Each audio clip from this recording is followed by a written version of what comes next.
So back when I was in film school, there was very little emphasis on the power of building your own audience around your particular set of expertise. All right, so I know that film school experiences vary from person to person, but I just wanted to highlight 10 things that film school did not teach me. Number 1, writing screenplays you can produce. So in film school, I wrote and rewrote a little film called The Roses about a deputy police commissioner who basically goes to the ends of the earth to find her missing foster child. Now, my film school professor told me that I should not worry about the budget while I'm writing the film. But he forgot to add a little bit of context to his statement. Maybe he meant for the purposes of this assignment, yeah, don't worry about the budget. But in the real world, you need to worry about the budget, because no matter who is producing the film, they'll have to worry about the budget. Now, the sweet spot for affordable spec scripts is about $500K to $5 million, in case you wanted to get it sold. So here's what I wish we did. In addition to that $20 million dream spec script or so, I think it's equally, if not more important, to write a much smaller budgeted film that can be budgeted around $1 million or less. If we left class with a polished script with a budget of $1 million or less, I believe that us film students will be far ahead of the curve compared to those students who have their $100 to $200 million Avatar, X-Men, or Avengers movie.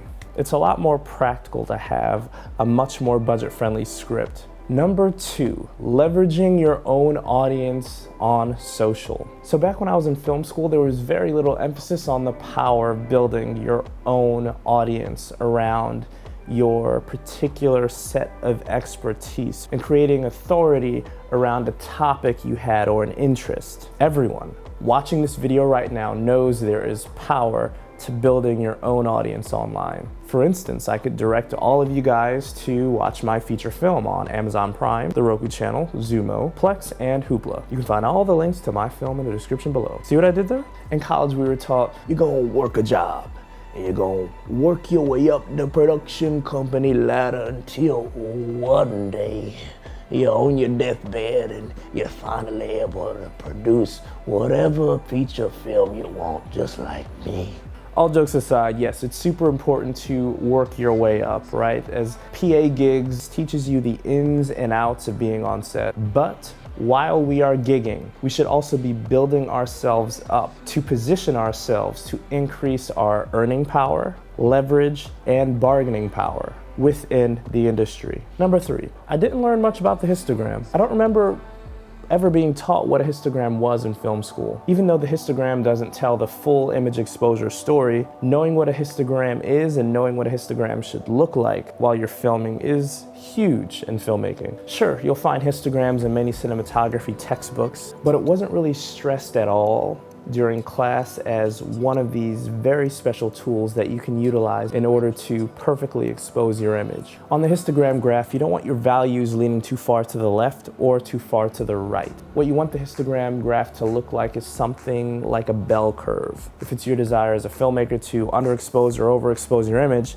just save it till post. Number 4, film audio quality masterclass. All right, so although we were told how important film audio quality was for the film production process, the curriculum was only missing an extensive how-to, or what to look out for when receiving audio back from your sound guys. We were not taught what the auditory broadcast standards were. What is the minimum in dBs that our content should reach? What levels should our dialogue tracks be at roughly? What about our sound effects track or our music track? What are the requirements for our project to reach Dolby Digital Atmos? What are some techniques filmmakers should utilize to not have your audio peak?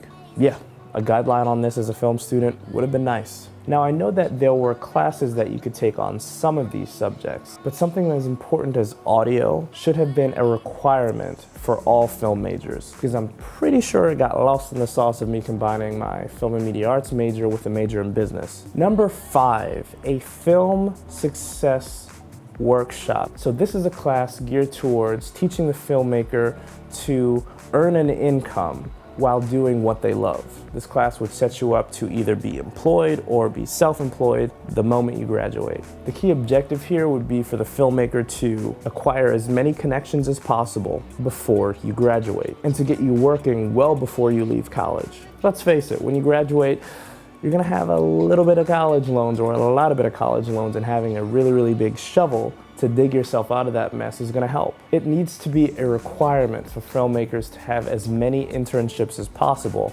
during their time at school. Now, I know for a fact that at my school in particular, there are certain students that did build a relationship with Warner Brothers and did land jobs with them in Los Angeles upon graduation. But my problem, I guess, is the lack of standardization of these internships, the lack of access to them. Because yes, I did have a video and film internship, but it did not result in a desirable job when I left college, let me tell you that. Now, I believe the closest thing to this class that my college had was a class called Executive Suite, taught by two-time Oscar winner and Emmy winner Russell Williams. You only took my Executive Suite course. I did, yes. But unfortunately, this course was not a requirement. It was something that you could take if you wanted. And this course was about the business of film. And any courses about the business of film needs to be a requirement for all filmmakers, in my humble opinion. I just didn't feel like I got my $250,000 worth. I'm not sure if I learned enough in this area to justify the $250,000 price tag. Number 6, how to use a rig and what are rigs for. To get your hands on a full frame camera option with interchangeable lenses with the capability of rigging out was almost close to impossible. Just not possible at the undergrad level. Forget about the electric follow focus, matte boxes, camera cranes, 5-axis stabilizers, fly cams, and vests. This is so annoying because certain film students will get this opportunity while others will not. So when I went to the camera rental place in film school, conversations would go like this. Oh, I'd like to grab that camera. Oh, that's for camera production and directing 9. Graduate students only. Okay, in my mind, I'm like, okay, I'm paying $50K a year to be told I can't use that camera, and that camera's for who? Okay, fine. What about that piece of equipment? Graduate students only. Okay. Number 7, producing an independent film within the confines of a budget. So let's contextualize this, right? As a film student, we were always expected to produce these stunning projects with very, very, very limited resources. Crappy camera gear, crappy cameras, little access to the things that we'd actually really need. The only thing we had access to was the crappy little cameras they would give us, in addition to actors we collaborated with from the drama school, which was a huge help. We were never supervised by someone who operated within the confines of a limited budget. Let's say there were 10 students who reported to one lead filmmaker, and this lead filmmaker oversaw the budget. And this filmmaker would essentially inform all of the other filmmakers on his team what each line item was going to be used for, and it would be up to the 10 film students to decide, under the guidance of the lead filmmaker, what they could spend the money on to construct whatever part of the project they needed to make. This would teach everyone on the team to operate within the confines of a limited budget. Instead, we checked out some sound equipment and some camera, and the professor said, go forth and bring me something good. Number 8, finding work on film sets. Where was this class in film school? If you've got it at your film school, let me know. I'm going tomorrow, because I did not see this in my curriculum. If there was a class dedicated to finding real-world sets in your area, I would have jumped at that opportunity. Not only is this a skill that every filmmaker needs to have, but it could have been useful as sort of a launching pad to building connections in the area so that film students have a steady stream of gig employment after they graduate from college. This class would be stupid simple to implement, yet we still have film students graduating with a film degree not knowing how to find production assistant jobs in their area. It's a shame. And again, I know that certain film schools have programs like this, like Chapman University, UCLA, FSU, and various other film programs like this, but unfortunately, there isn't enough standardization or maybe regulation in film school for this degree to be well respected enough for it to garner a steady stream of employment after college. Filmmakers need a regulated skill set, like how a doctor needs a particular set of skills before they enter an emergency room. I know that this is an extreme example, but if you knew that the filmmaker would have your project looking like the next Lord of the Rings or Game of Thrones, House of Cards, etc., then employing filmmakers with a film degree would be a lot easier for employers to do. And this brings me to my next point. Number 9. Feature filmmaking real-world standards. Now, I remember wrapping up a project in some advanced directing class, and one of the actresses I worked with basically said, "Oh, thank God I was on your team. Thank God you're the director of my project." Because Al and I have seen the other projects that the other actors and actresses are in, and let me tell you, they ain't pretty. Some of those films look awful.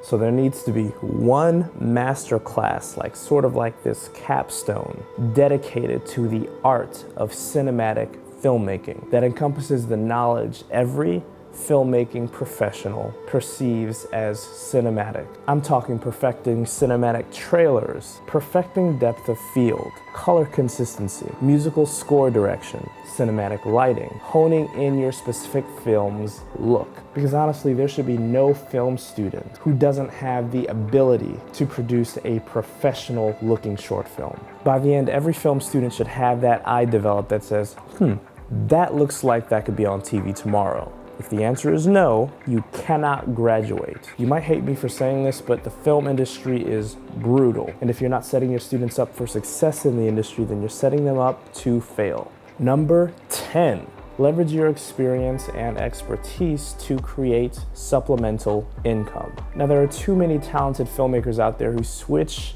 careers entirely because they lack the ability to get income. In college, I literally had a film professor say to all of his students, me included, he literally said to me and all of the students in my class, well, you're not gonna be the next Spielberg. You're not gonna make a lot of money in this film business. You have this thing called filmmaking, and not a lot of money in it. I wanted to pop out of my chair and send this man on his merry way. First off, you must identify the main problem filmmakers face. Income. Cool. Dedicate 4 years to solving the filmmaker income problem. And the university or conservatory should position their students in a way to solve this problem. And that's really what filmmaking is. It's solving problems many people perceive as impossible. And so the art of honing that skill of supplementing your income so that you can do what you love should have been hammered home by every single person in charge of a film school's curriculum. This way you don't have to worry about any more broke film students. Teach your film students about investing for the long term. Teach them about various ways to earn more and save more money so that they can leverage their skills, talents, and expertise to cultivating the next generation of powerful creatives. And if you are a filmmaker desiring to make an indie film or make an indie short, then please click the link below so you can chat with me and learn how I may be able to help you on your indie film journey. Also, check out my feature film. It's on Amazon Prime, Tubi TV, Hoopla, Plex, and a few other streaming platforms. I'll also place a link in the description below. Leave a comment below, let me know what you think. It's always a pleasure talking to you guys. Until next time, see ya. Graduate students.